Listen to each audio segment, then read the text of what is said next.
Yes, yes, yes.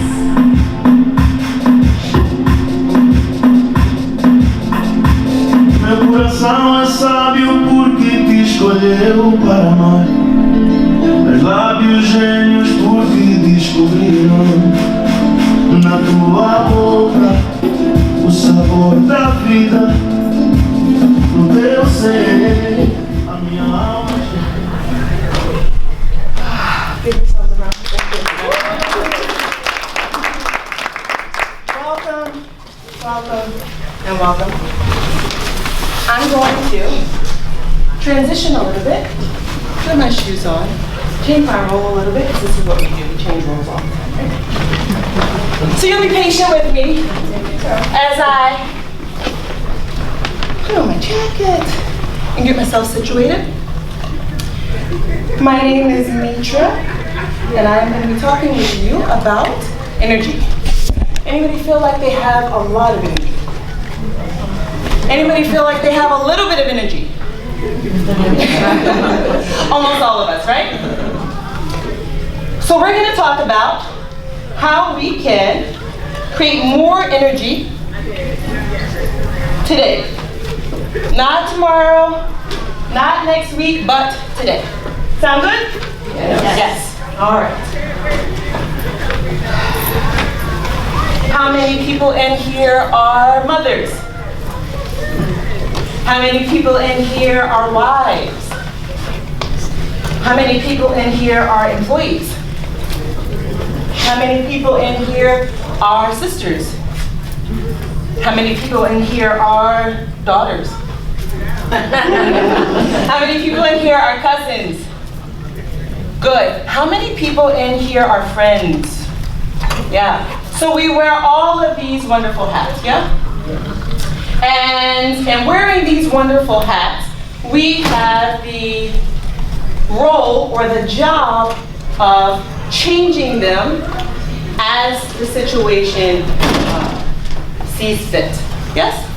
Yes. All right. So the question is, how can we adjust and change easily without depleting ourselves? Is there anybody in here who has ever felt depleted in energy? So we've got 3 objectives. And ultimately, when you leave this place, I want you to have tools to feel more energetic today. Yes? We're going to have an interactive conversation, so I'll tell you a little bit about me, and I also want to hear about you. Sound okay?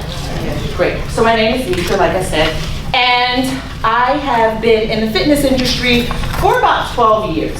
I function mostly as a coach, but also as a trainer. I have a staff of 14, and I have 2 fitness facilities. One is rooted in fitness and fat loss. The other one is more about yoga, right? And aerial yoga experiences.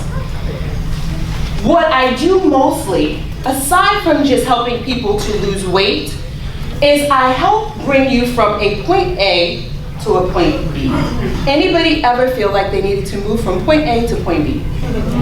All of us, right? And we're constantly changing and transforming, aren't we? Sometimes in ways that feel very progressive, and sometimes at a very slow rate, right? And sometimes when we're in our positions, we're like, how can we speed up this process? Anybody ever say that? Why am I still here? So we're going to talk about ways that you can conserve your energy so that the opportunities that you want happen a little more in alignment with what you want. Sound okay? So I have these facilities. I'm also a mother. I have 2 daughters, one 25 and the other one 20. And I'm an empty nester. Anybody in here empty nesters? It's a joy, isn't it? 10 years ago, I could not have imagined what it would be like for me not to have young people to take care of. My girls are pretty independent, and I find it extremely beautiful, right? It means that I could pour into myself a little more.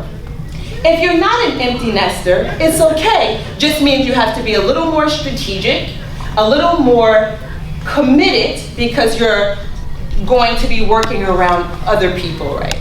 Children and their needs. But it doesn't mean that it's impossible, okay? So I have these two daughters who are fairly independent. And if you look at the card that's on the seat, just hold it up. I just gave birth to two projects. So in addition to me being a coach and a trainer and owning facilities, I just yesterday gave birth to a new baby, which was my book, The Detox Life. It is, yay, I know it. Listen, it was a long time coming. You all have access to that book for free. All you have to do is go to the detoxlifebook.com and you can download the ebook. It's just the name of the book, right? The Detox Life book. And you can have access to it. It has recipes and workouts and this way of living your life that allows you to dress the way you think, the way you eat, the way you feel, and ultimately the way you live. Yeah? On the back of that, let's flip it over. I am presently giving birth to a documentary which will show in January 2020. This past summer, I did a simulation walk in honor of Harriet Tubman. So I walked from Maryland to St. Catharines, Canada, 245 miles with about 225 miles worth of train rides, because turns out Mother Harriet took some trains, which when I initially started the walk, I was not connected to. And what is truly interesting about the walk and that experience, and even being in front of you right now, is that there's a Hollywood movie out about her right now. Yeah. Now, I planned the walk last year after I had some personal challenges, and I was like, we've got to move from point A to point B, right? So I said, okay, this is what I'm gonna do. And so through the summer, starting in June, all the way until August, I did the simulation walk. So it took a total of 12 days. The first 187 miles was done over 5 days. Then I took a few small groups and we finished the walk and ended in St. Catharines in August. So 3 different times. Another hat, right? We Power Women, we welcome many different hats, many different opportunities to be who we are and what's inside of us. Would you agree with that? Right? We want to be good mothers and be wives and kill it at the job, right? So how do we do that in a way that feels strategic? It feels like your light is shining rather than depleting, and it feels like it's in line with your divine destiny. This is what I'm going to talk about. I'm not going to tell you that there's a quick formula, but I am going to tell you that there is a formula. And if you rinse and repeat, it does work. So our 3 objectives. We're going to review the energy bell curve. Then we're going to compare and contrast parasympathetic nervous system, sympathetic nervous system. Have you ever heard of that before? Yes. Great. Knowledgeable audience. We're going to dance there. Then we're going to address some easy to implement strategies that will help you feel more energetic right now. Sound good? Yes. Are you excited? Yes. Beautiful, let's go. Who in here eats? Everybody? Exactly. Every 1 and 5 women of color are obese or overweight. This is a problem. It's getting better, but it's definitely a problem. And I get the opportunity to work with a lot of different kinds of clients, but this is a problem. So we're going to talk about food, but I also want to hear from you about your food and some of the struggles that you have. 1 in every 5 women of color are obese or overweight. Why? Is it because we don't have time to cook? Raise your hands if that's the case. Yeah, we can be honest, we're friends. Is it because you need convenient food? Yeah, a lot of us. Is it because you overeat because you're trying to manage a lot of projects and you feel stressed? Yeah. Is it because you need food that's going to give you quick fuel because you're feeling exhausted or bored or unhappy with where you are? So we're making wrong choices. Yeah. All of those things are present and relevant. The challenge is when we try to educate our children, or we want them to do something different, or we're trying to take our household from one place to another, but we're not doing it ourselves. There's a conflict. And so I want you to stop thinking about improving your energy and your food and taking care of yourself from the outside in. I'm going to take care of my children. This is my daughter. She speaks Spanish. And I always said, if you learn it, it's like I learned it. This is not true, right? We went to Costa Rica together. She was 11, and she could speak Spanish. And we went to this part of Costa Rica where I decided I wanted to take the girls to a volcano called Veragua. So we started out in San Juan. San Jose is Puerto Rico, right? San Juan. Yes. San Jose. Okay, so we're in San Jose, and I'm a traveler, not a vacationer. So we're in San Jose, and I'm like, I got a great idea. Let's go to Veragua. So Veragua is near the Panamanian border, so you know it's like 5 hours drive. She's the only one who can speak Spanish. This is how you can't live through your children, right? You can't just pour out, you gotta pour in. So we get to, I got a GPS, we get to the town where Veragua is. And the GPS starts talking to me, like totally off script, like in a way that you don't expect the GPS to talk to you. So the GPS is like, you're about to approach a gravel road. And I was like, oh, okay, let's go for the gravel road. There's an unsteady bridge ahead of you. And I was like, no, we're still going. All right, we go over, and we start to move through a neighborhood. Now the neighborhood looks okay. I'm really happy. We're in Costa Rica. I'm traveling. I got my mom. My husband wasn't there at the time. It's just my mom and my 2 daughters. I've got one who's 11 and the other one who's around 7 or 8. We're going to Veragua. I'm not sure where it is, but I got my GPS. So the GPS starts talking to me again, and they say something like, you're about to approach a very steep hill. I'm like, yeah, let's go. Now I'm driving a stick. Did I tell you that? No. I'm driving a stick, and I chose the stick because I was trying to conserve money, even though my husband said, you should get an automatic. I was like, I got it. So I get to the steep hill, and there are lots of potholes in Costa Rica also. Yes. I'm going, and the car is, you know, this thing that happens with when you drive a stick.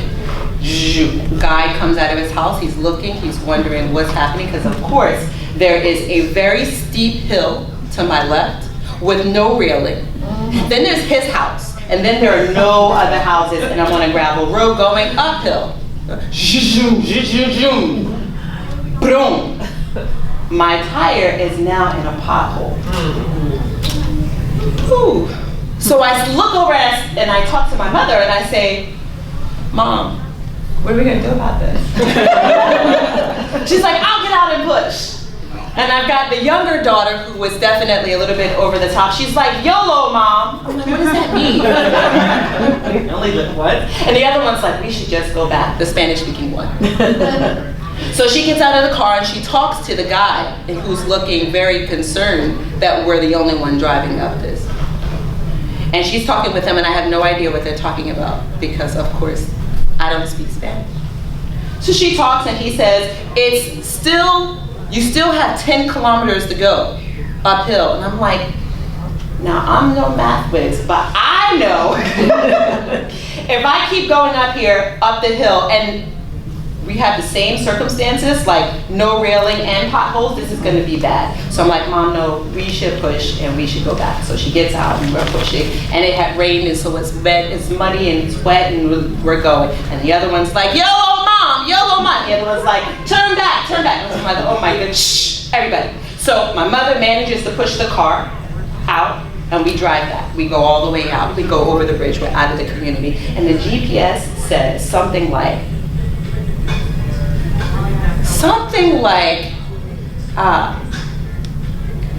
you've entered a safe place. Right. So as we're coming out, I see a woman, her name's Esther, and I asked, I'm just curious now because I'm not going back. I asked, how far is Piragua from here? She's like, oh, it's not that far. And she gives the kilometers, and I say, we were really trying to go there. She was like, well, it's probably better that you didn't go because 2 days ago a tour bus was here and they got robbed. You can't live through your children.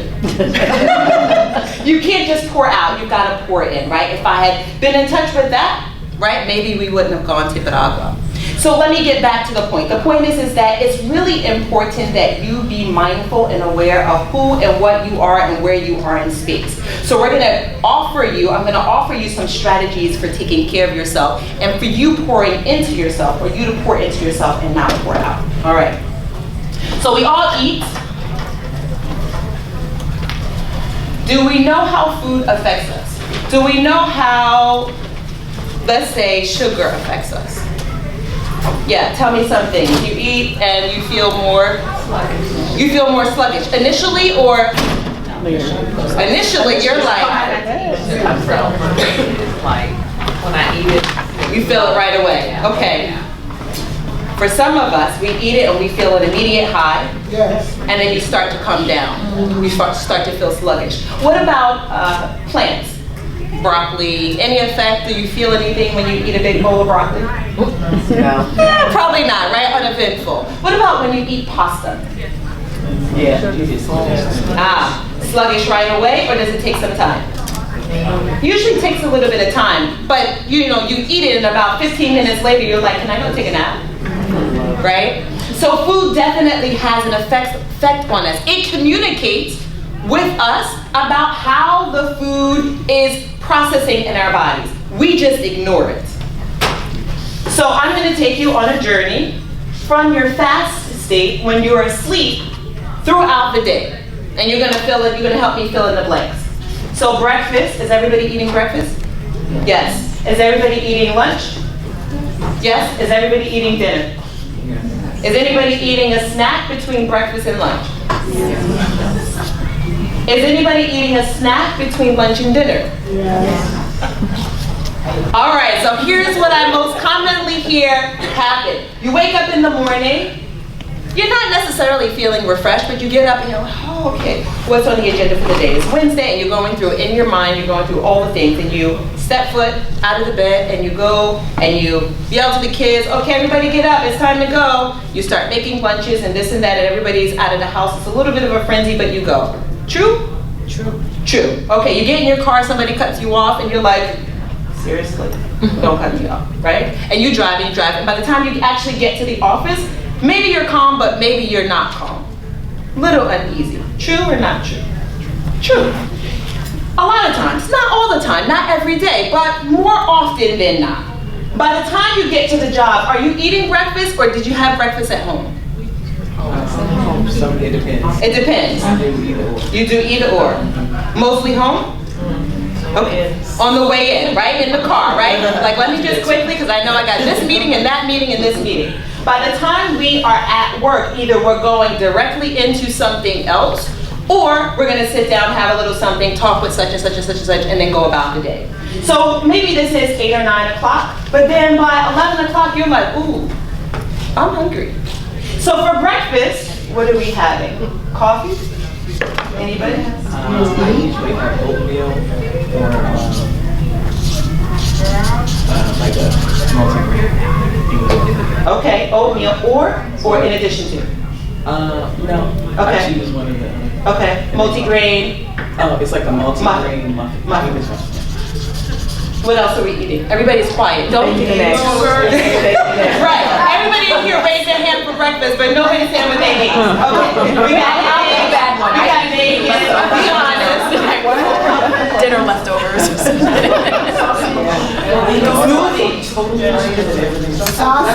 Sausage. Cereal. Cereal. Question for you. Croissant. Chris? We'll put that next to the muffin. How much of this food breaks down and becomes sugar? Your oatmeal, your muffin, and your croissant.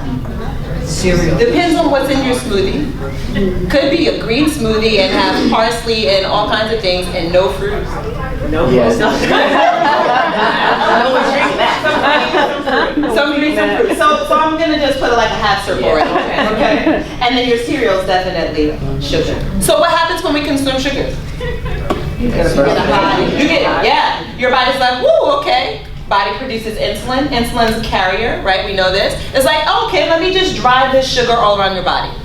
Takes it to your brain, your heart, your lungs, right? Everybody gets fed. What happens to the extra? Stores. Where does it store? Same place for everybody? No. Lower half, upper half, middle body. We all have different places. Back of the arms, it gets stored. So this is breakfast. Then around 11 o'clock, we're like, I need a little something. So we either go to Michelle's desk, because Michelle's got all the goodies at her desk, right? For just a little something, not a lot. So you rationalize, I'm just gonna have a little bit of this, and then I'm gonna work out later. So, or I'm gonna go for my walk. So that's just one's gonna cut out the other, it's totally fine. Or maybe you go to the cafeteria or the break room and you have a cup of tea. Or maybe you have another cup of coffee and it's got sugar in it. Or it's got honey. You're like, no, I'm not using white sugar. I'm using stevia. I'm using honey. It has the same effect. What happens when your body consumes that sweetener, insulin levels? Stevia is a little bit interesting, but insulin levels, if you're consuming sugars or honey, peak again, and then what happens? You just ate a little while ago. Does your brain need food? About every 4 hours. How about other organs, lungs, heart? No, probably not. So then what happens with the extra sugar? Storage. More storage. All right, so then you're like, okay, 11 o'clock, by 12:30, 1 o'clock, you want to eat again. Lunch, it's lunchtime. You need to eat before that next meeting. What are we eating for lunch? Did you bring your food or are you eating at the cafeteria? You brought yours. What did you bring? What? I don't want to say. Okay, so I brought, I usually have edamame or an asparagus and fruit. That's what I have. Okay, so I got the fruit part. Edamame. I usually have edamame in pods. Got it. Or I do some type of green Or like a and then liquid. put salt and pepper. And then a veggie. Every day? Same thing? Every day. Not the same thing, but I rotate the veggie. So it might be like a week of this. What's your name? Monica. Monica. How many people are eating like Monica? Nobody. I'm only doing that because I have health issues. I want to eat like everybody. Yeah. So Monica, she's eating pretty light, it's pretty good, nothing too bad. Yeah. But what are most of us? Leftovers? Leftovers from the night. What was left over? Yep. Spaghetti or pasta or whatever the dinner was the night before, the lunch the next day. Salad, lots of dressing. Grilled chicken Caesar salad. Okay, Caesar salad. Okay. You having a roll? No roll, just No Caesar roll. salad. Okay. So if you're having pasta, then your body's gonna say, oh wow, we need to produce what? Does your brain, you think, at this point need more sugar? Probably not, right? So we went from breakfast to snack, both either overtly sugar or pseudo sugar, right? It's hidden in there. To now it's lunchtime. Now we're getting better, right? A lot of us are eating salads and other things, but sometimes we're eating in a rush. So we're having a bowl of rice and something else, right? More sugar. Then you're like, okay, I'm good. I'll have another cup of coffee. It'll raise my energy level so I can tolerate this next meeting that's gonna happen. I don't feel like being there anyway. Yeah? You get through the meeting and now it's 4 o'clock. And you know that you gotta drive such and such and such here, there, and everywhere. You gotta go to your mom's house. You gotta do a bunch of running around. Yeah? So we feel low energy, so we need a snack. What do we have? Pretzels, some nuts, Candy bar. protein bar. Who said candy bar? Truth, tell the truth, right? Yeah. What else? Chips, Chips? fruit snacks. Fruit snacks. We want foods that are gonna keep us awake and alert so that we can get the stuff done. What is this? More sugar? You think your body needs more sugar? Probably not. Every time you allow insulin levels to drop down, but you don't let them drop down enough, if they stay somewhere up here, you actually block your body's ability to produce fatty acids. So if you were like, hey, I want to work that off, you prevented it by keeping your insulin levels high, right? What does that say about what happens during dinner? What are we eating? Are we cooking or are we eating out? Did I ask that question? We're cooking. We're eating out. Now we're ordering. Cooking. How many people are cooking? Wonderful. Reheat. How many people are eating out? Where are you eating out? Chinese. What else? Italian. Mexican. IHOP. Right? Higher sodium, higher sugars. Not ideal if our objective is to feel more energetic, lighter, or we want to lose weight. Anybody in here ever wants to lose weight or want to be on a food regimen that allows for you to slim down and tone up? So consuming all of this sugar is not ideal for any of those circumstances, right? So what can we do? What you say? Please tell me. If sugar is the problem, do you think we should start here? Yeah, we should probably start here. Easy to do. Eat more plants. What kind of plants? Green. Yes. Fibrous. But how about live ones? Can we not cook them to the purple? Right? We do this. I can make me some greens. And before you know it, you've cooked the greens for 5 hours. Right? And they should have only been steamed for 10 minutes or 15 minutes or something like this, right? Yeah. Does it make a difference if you put it in like a NutriBullet? Would that be considered like? Is it raw or? Raw. Raw is always better, provided that you don't have any GI issues. If you have GI issues, then that's a different story.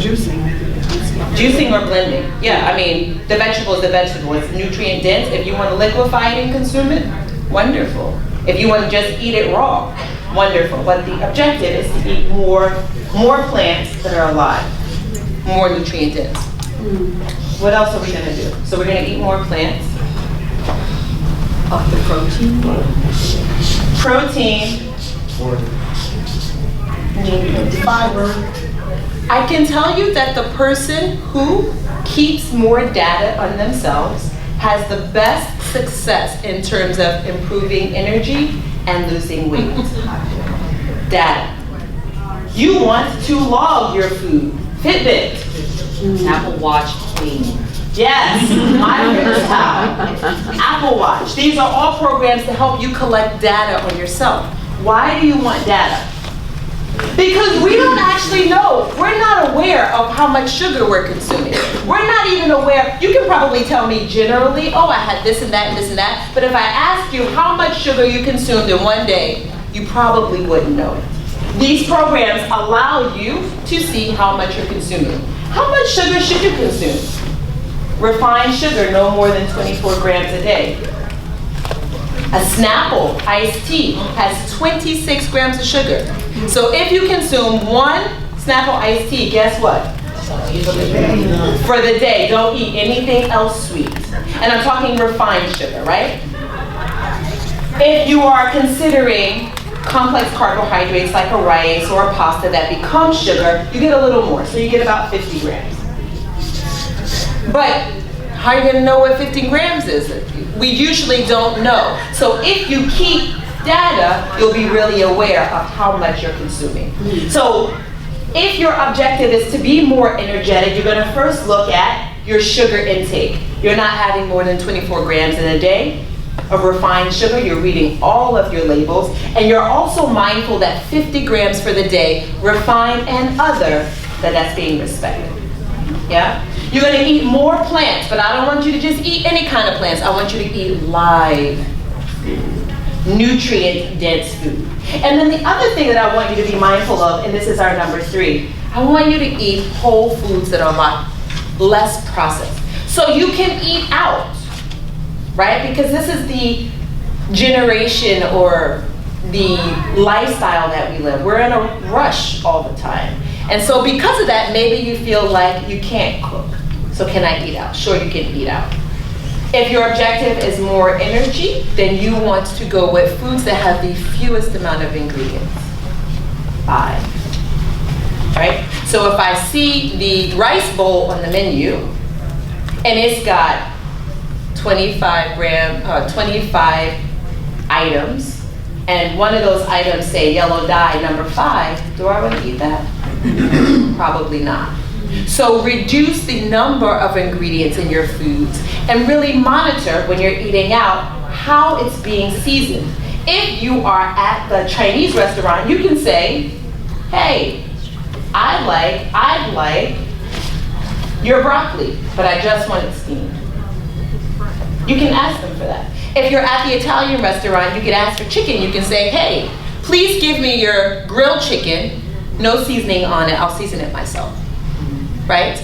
Taking those sorts of steps allows you to live in the real world where we are rushing and don't have time for anything. All while respecting your body. Your body's ability to either be energetic or be sluggish.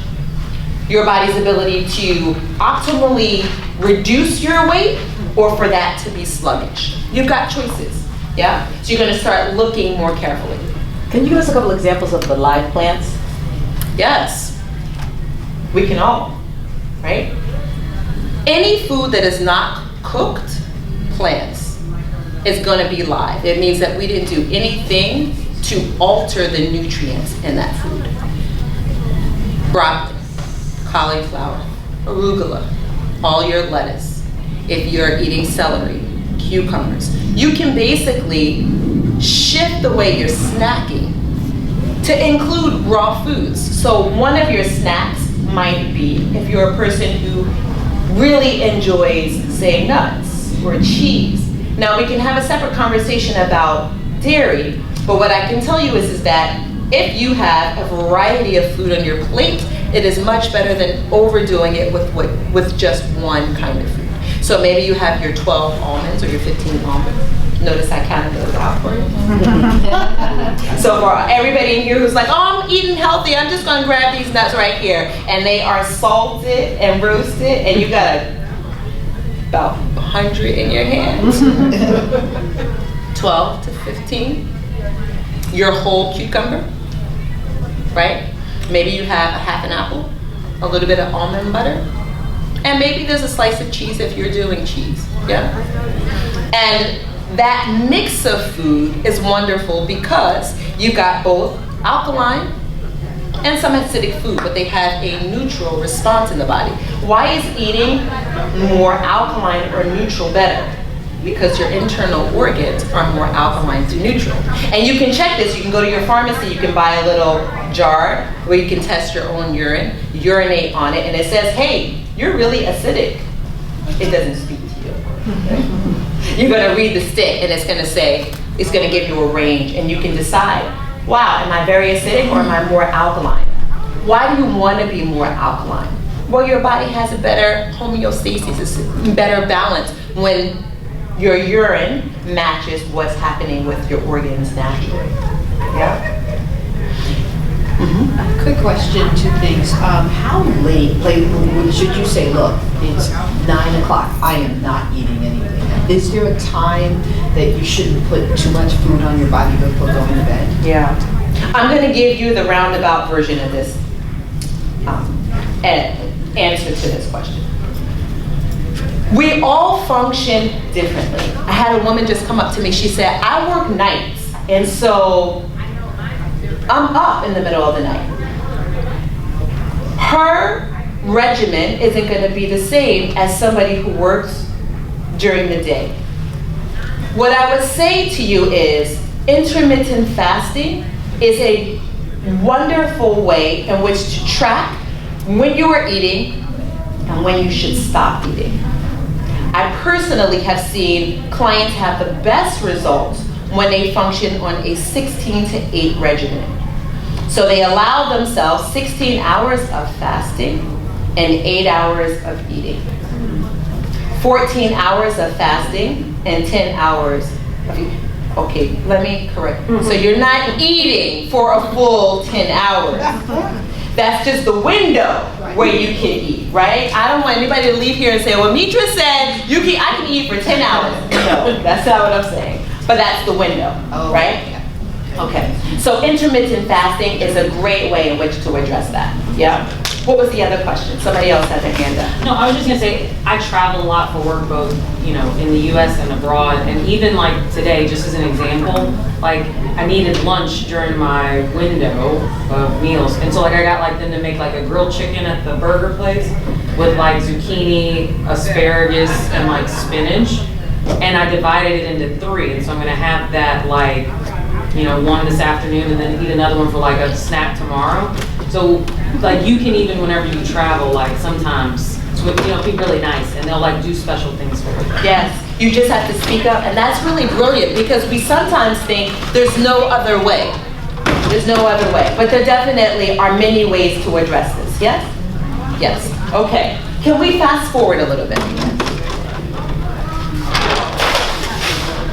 How many people in here agree that sometimes when you interact with people, they suck the life out of you? A lot of that. Why do you think that is? Why do you think that exists?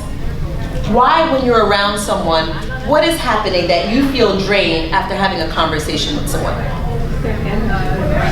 Their energy, their vibration. How is it affecting you?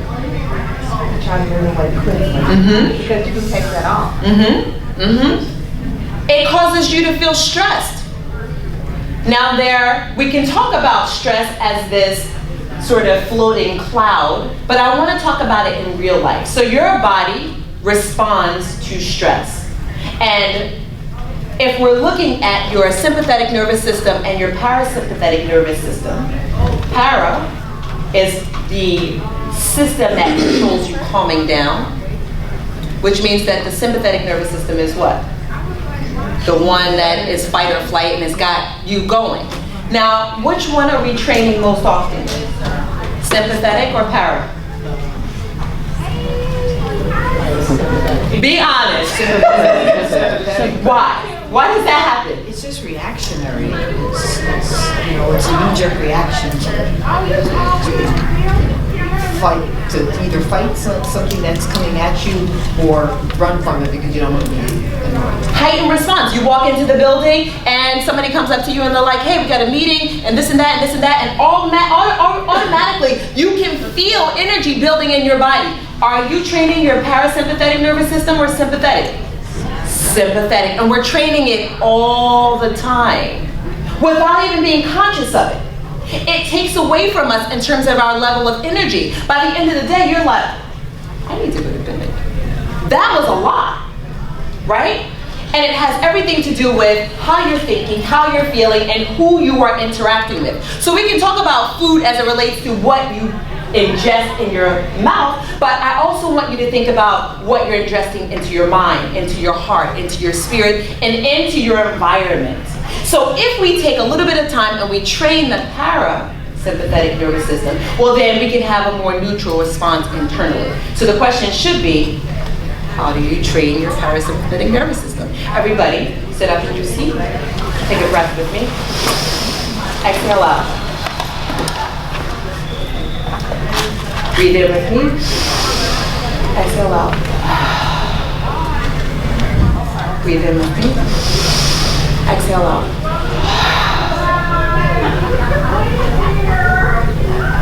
Breathing is one way to train your parasympathetic nervous system. It's the reason why yoga is so wonderful. We learn how to stop and check in. So if we're training para, my first recommendation is that you learn how to breathe, and that's going to increase your energy. The second thing you're going to do is that you are going to check in, and you're going to say, how do I feel? Everybody take a breath with me. Exhale out. It gives us an opportunity. Oh wow, Mitra, are you anxious? I have to be in front of these really powerful women. I don't know how it's gonna go. Whew. How do I respond to that? Well, I can do a couple things. I can text a friend and say, hey, I'm feeling really anxious about this. What do you think? Just sharing it with someone else allows me to release some of that stress, share it with another person, and feel a little bit better about what's actually happening. What happens sometimes if you hold on to it? You're anxious. You go to work and you're like, oh, I felt uncomfortable. You might not even be conscious. You go over to Michelle's desk because Michelle's got all the goodies and you're like, let me have a little piece of that. Right? And it helps to calm you down. You have a cup of coffee. You take something outside of you to help you calm down. And so I'm saying, if you take your breath first, then you just check in. How do I feel? You can now find a solution or some resolution to, wow, I feel stressed. I'm not just going to overeat. Or I'm not just going to consume the wrong thing. What else? Once you breathe and you address how you feel, now you have the power and ability to make some real change. You know that if you train para, you're in a good place. If you're constantly feeding your sympathetic nervous system, well, chances are you're going to be stressed more and more often. So when you are calm, you'll be able to fill your environment with things that calm you down. How many people in here have a favorite song? Yeah, song moves you. How does it make you feel? Calm or like, ooh, just good, right? So instead of stepping out of your home into your car anxious, you're going to put your song on.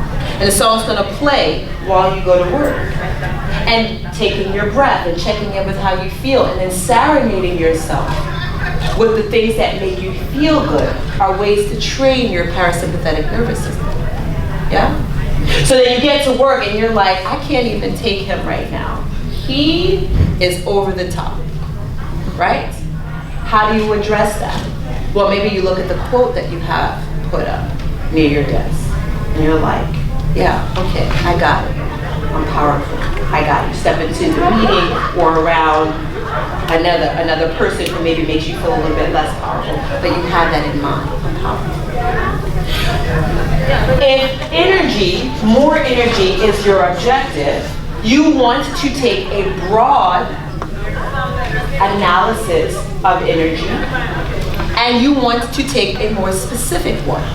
What can I eat? More plants that are live, less sugar, more water, blander food with a fewer amount of ingredients. Specific. Broad, monitor how you think, what are you putting in your head, how you feel, what environment you're in. This is directly related to breathing and being in touch. So when you leave here today, I don't want you to feel like you don't have any tools. What's your number one tool? Everybody put your hand on your heart and your hand on your belly. And I want you to take a breath. That's your first tool. Your second tool is to ask yourself, and I want you to do this. How do I feel? You open your eyes and then you react. Not before. Everything following that will keep in mind that you are trying to keep calm. Yeah? I would like to thank you all for being with me today. Give yourselves a round of applause. I'm also personally inviting all of you to an opportunity to train your parasympathetic nervous system. Are you ready to hear what that is? Yes. So tomorrow morning, I will be teaching a class called Willpower and Grace at 6:30 in the morning. It is this beautiful fusion of mindset training, yoga philosophy, dance philosophy, strength training. I promise not to sweat your hair out. I know who my audience is. And we get to set the tone for the rest of the day, right? Charging forward, being our most powerful self. So hopefully I see you all at 6:30 in the morning tomorrow morning. Thank you.